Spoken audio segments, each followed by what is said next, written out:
Imagine we are friends and I say to you, hey Shirley, what's up? So tell me, how was the year? How has the year been for you? And what's the plan for your next year? What would you tell me? What would your reflection be that, okay, yes, this year was this, or next year would be this?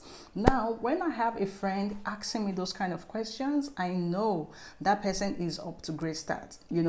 It's about time we need to have friends or family that we hold each other accountable for certain things. Now I'm asking you, how would you describe your year? Let me know in the comments and we'll be right back.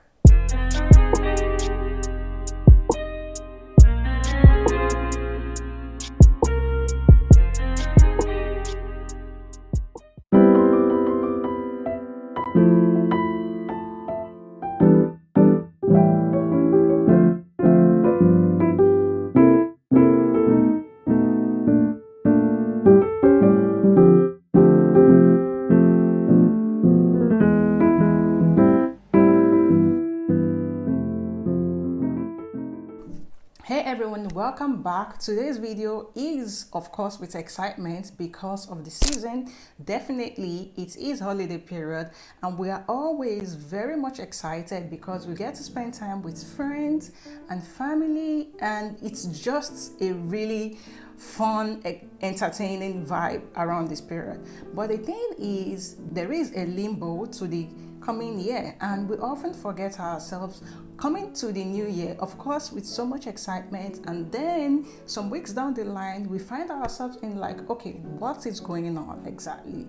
Things are not going the way I want it to be, and that is because we did not plan. We did not put in place certain things that we want to do, because when you plan, you are likely going to succeed, and when you don't plan, you are most likely going to fail. Now, I'm not saying failure is a bad thing. I have actually embraced failure, because one thing failure does to you is you learn a lot of lessons. But the bad thing about failure is it takes a lot of time. You're trying to solve some problem along the way and then you're coming back to it.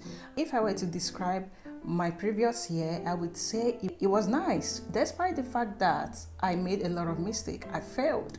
And that was because I did not plan. So I said to myself, I'm not perfect. I'm going to share this with you guys so we can definitely just look out for each other. We are going to make plans for the coming year. We are going to keep it realistic. We are not going to go crazy about it. Okay. I shared like 2 videos talking about things like this. You may want to check out the previous videos because this is a continuation of something that I already discussed in those videos. I'm going to link it up here, and also I'm going to create a playlist so you can definitely catch up from there. And let me know if you're getting value so far from this video. If you're enjoying it, kindly give me a like and also comment below. And if you haven't subscribed, if you're still watching up till now, you probably enjoy something. I would definitely appreciate it if you do subscribe to the channel. One unique thing about us as humans is we become what we want to be based on our mindset, and that's when cultivating of habits comes in. You decide what you want to be, and when you want to be that, you work in line with setting the right habits or characters to become that. Let's say every year you want to have 6 new habits to becoming who you want to be in the long term, right? And every 2 months you evaluate or add on to a new habit. Now, the good thing with habits is something that stays with you long term. So let's say, for example, I want to be in front of the camera, and what do I need to do to be in front of the camera? All those little things, we need to put it in place. I decide that, okay, this year I want to be extremely positive. And it's so strong what we think, because this in a way is becoming things that we manifest and they gradually come into play. Another habit could be, I want to start making my food because I want to eat healthy meals. Now, this could be because of health reasons, or just because you're like, okay, no, I don't want to be wasting money buying food from outside. So those are little habits that you know that, okay, yes, I need to acquire this habit. A habit is something that helps us become better person. It shapes us gradually to become the best version of ourselves. Another thing I want to talk about is having a vision board and also the placement. And I'm going to emphasize placement because it is very important where you put your vision board. Okay, so last year what I did was I just wrote down my goals. I wrote down things that I wanted to be on my vision board and also things that I was manifesting. I would always have to read this, but the thing is sometimes I am not interested in reading, and gradually I wasn't really looking at my vision board because it suddenly became a task. So I said to myself, this year I'm going to go on Pinterest, which I did.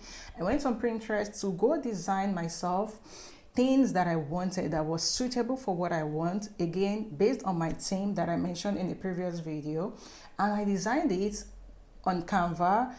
Now that will be on my desktop screen, and also is going to be on my phone as a screensaver. So by looking at these wonderful images that I've curated for myself, again based on what I need, I'm definitely going to see it more often. And that was why I said the placement is very important. It's just something that just reminds you every time you see it, you always remember that, okay, this is what I said I was going to do, and let's see how that goes. At this stage of your planning, you already have clarity because you already set your goals, you kept so many things in place, and now you have a clear idea of what your year should be like. Now, let me also say again that as humans, we evolve over time. Things change, things fall off the shelf. The good thing with clarity is you can easily see when you're falling off and how to quickly bring yourself back up, or when you need to take something out of what you already planned and then replace it with something that is more suitable in line with what you want. Clarity just helps you have a clearer vision of what you said you were going to do and keeping yourself to task. Journaling is an amazing practice. It was a habit that I picked up around about 2 years ago during the holidays, and I was really loving it, right? But I gradually found myself falling off the shelf because waking up early, the best time for me to journal was in the mornings, and getting myself ready and my child ready for school, it was always chaotic. I couldn't keep up. I later moved it to the evening, and I didn't like it as well because I was always tired. I had other routines that I needed to do in the night. So what I'm doing now is journaling once a week. I know it might probably seem like it's so far, but one thing, I find a way to balance it by putting things down that I know that I need, that is quite urgent to me during the week. So if there is something I need to put down right now, I'm going to visit my journal and I'm going to get it down.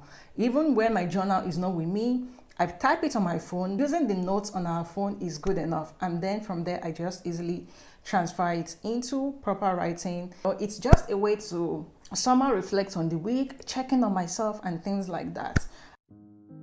The next thing I want to talk about is daily accountability. How we get up every day determines the day already. So we always want to have a checklist of things to do. When do you want to have a check-in on your checklist? You can decide to do it morning or noon or night.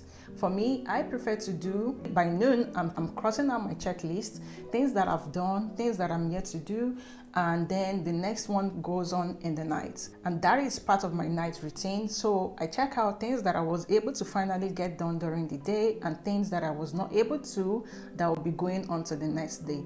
Around this period also, I use it to plan myself for the coming day. This whole planning stage doesn't have to be something big, and it doesn't have to be daunting. We need to be very realistic with whatever we are putting out there, just so we are not overwhelmed with what we are giving ourselves to do.